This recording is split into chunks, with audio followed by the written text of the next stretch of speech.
देखो बच्चों, जैसा कि कल क्या बोलते हैं आप लोगों को मैंने सिंधु घाटी सभ्यता पढ़ाया और लिखाया था, है ना? तो उसी सभ्यता से जुड़े जो हमारा नेक्स्ट टॉपिक है कृषि। क्या है? कृषि।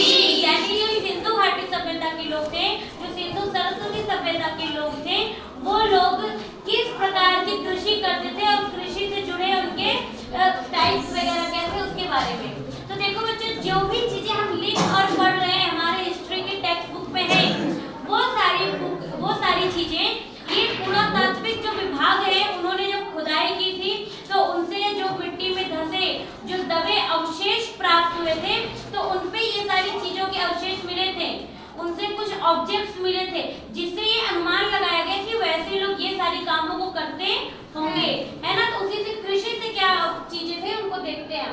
तो कृषि में वो कौन सी प्रमुख फसलें आती हैं, यानी कौन सी फसलें वो बोते थे, तो उसमें पहला है गेहूं, जौ, कपास, मसूर, चना, तिल, बाजरा, चावल, ये सारी चीजें वो फसलों के रूप में उगाते थे। उसके अलावा कृषि प्रौद्योगिकी से जुड़ी चीजें, यानी जब कृषि किस प्रकार के करते थे और कृषि के साथ साथ क्या बोलते हैं वो किन जानवरों का सहायता लेते थे खेती करने के लिए। तो इसमें सबसे पहले है बैल। क्या है? बैल। तो बैल का इस्तेमाल वो किसके लिए करते थे? जुताई के लिए। अब कैसे पता चला कि वो लोग बैल का इस्तेमाल जुताई के लिए करते थे? तो बच्चों, जो अवशेषों में खुदाई करते समय मुहरें प्राप्त हुई थी। क्या प्राप्त हुई थी? मुहरें प्राप्त हुई थी और कुछ टेराकोटा के ज्वेलरी प्राप्त हुए थे, है ना? तो टेराकोटे की जो ज्वेलरी थी उसमें क्या हुआ, उसमें ये बैल के चित्र बनाए गए थे, है ना? बैलों को सजाकर उनके गले में घंटी बांधी गई, इस तरह के बैल के हल के साथ उनकी चित्र प्राप्त हुए थे। तो उससे लगा कि हाँ, ये लोग बैलों का इस्तेमाल किसके लिए करते होंगे? जुताई के लिए करते होंगे। उसके अलावा हल का टेराकोटा मॉडल, देखो वही जो टेराकोटा मॉडल मैंने आपको बताया, तो ये जो हल का टेराकोटा मॉडल कहाँ से प्राप्त हुआ था? चेलिस्तान से। कहाँ से प्राप्त हुआ था? चेलिस्तान नामक जो स्थान है वहाँ से खुदाई करने पे उन्हें हल का टेराकोटा मॉडल मिला था, जिससे उन्होंने क्या अनुमान लगाया कि हल को बैलों के ऊपर बांध के वो खेतों की जुताई करते थे। क्या करते थे? खेतों की जुताई। और बच्चों, उन्हें खेतों का जुता हुआ खेत, यानी जुता हुआ खेत उन्हें कहाँ से प्राप्त हुआ था?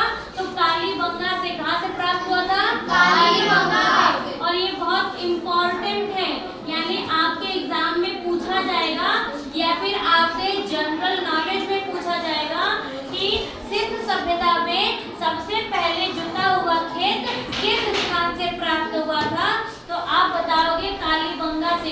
क्या बताओगे? कालीबंगा से। उसके अलावा जलाशय, यानी खेतों को सींचने के लिए और अपने पानी वाले काम को पूरा करने के लिए भी तो कुछ होने चाहिए, वो सारे मॉडल। और जलाशयों का उनको स्थान कहाँ से प्राप्त हुआ?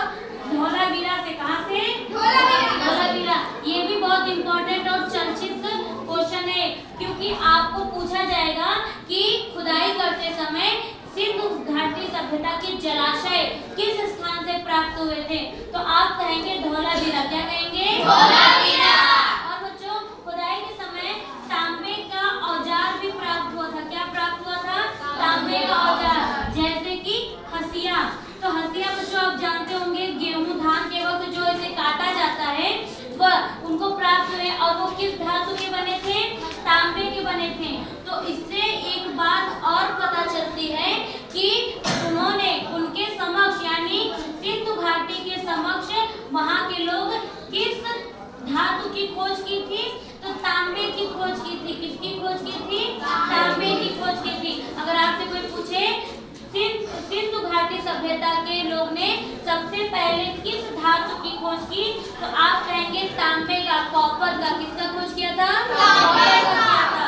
और बच्चों एक बात और, ये कॉपर के साथ साथ, यानी कॉपर यानी तांबे के साथ साथ ये क्या बोलते हैं, ब्रॉन्ज को भी जानते थे, यानी कि कांस्य को भी जानते थे, और कांस्य का इस्तेमाल ये बहुत ज्यादा करते थे। इसीलिए सिंधु घाटी को कांस्य युगीन सभ्यता भी कहते हैं। और साथ ही साथ ये पीतल का इस्तेमाल भी करना जानते हैं। किसका? पीतल का। पीतल का ये सारी चीजें, यानी इन्हें बहुत धातुओं का यूज गया था कि एक धातु को दूसरी धातु के साथ मिला के ये नई धातु को भी बना सकते थे, इनके पास इतनी नॉलेज हो गई थी। लेकिन आपसे एग्जाम में पूछा जाएगा, और बच्चों आप क्लास 6 में पूछ रहे हो ना, लेकिन ये क्वेश्चन सीटेट में भी पूछा गया था कि सिंधु घाटी सभ्यता के लोगों को किस धातु के बारे में जानकारी नहीं थी, तो आप इसे कह सकते हैं लोहा का। किसकी जानकारी नहीं थी? लोहा, यानी आयरन। इन्हें आयरन की जानकारी नहीं थी। तो अभी आपसे किसी ने पूछा या फिर आपसे कोई पूछेगा कि सिंधु घाटी सभ्यता के लोग किस धातु के बारे में नहीं जानते थे, तो आप कहेंगे लोहा। क्या कहेंगे? लोहा। इसीलिए इन्हें लोहा विहीन सभ्यता भी कहते हैं। उसके अलावा कुछ और चीजें हम जान लेते हैं। तो देखो यहाँ पे चावल के साक्ष्य क्या है? चावल के साक्ष्य हमने जाना कि ना वो कौन कौन से प्रमुख फसलें उगाते हैं, तो उसमें चावल के साक्ष्य कहाँ से मिले? तो ये मिला लोथल से। कहाँ से मिला? लोथल से। और बच्चों ये जो लोथल स्थान है, ये लोथल स्थान हमारे गुजरात में पड़ता है। कहाँ पे पड़ता है? गुजरात में। और उसके अलावा नेक्स्ट और इम्पोर्टेंट टॉपिक हम लोग पॉइंट जानते हैं कि सिंधु घाटी सभ्यता के लोग कपास की खेती करने वाले प्रथम थे।